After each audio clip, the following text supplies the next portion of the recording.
এবং হেফাজতে ইসলাম বাংলাদেশ সরকার উত্তরে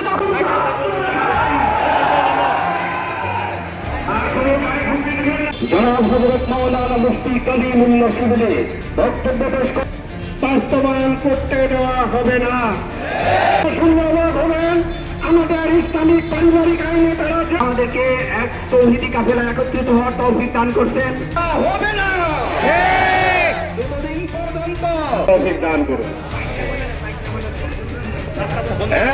আকাশে এই হেফাজতে ইসলামের সাথে আসি থাকবো। আল্লাহ প্রথম সদস্য মুফতি শরীফুল ইসলাম সিরাজি, তার মধ্যে একটা সংস্কার কমিটি করা হয়েছে যেটার নাম হলো জেহাদের জন্য হাতে অস্ত্র নিব।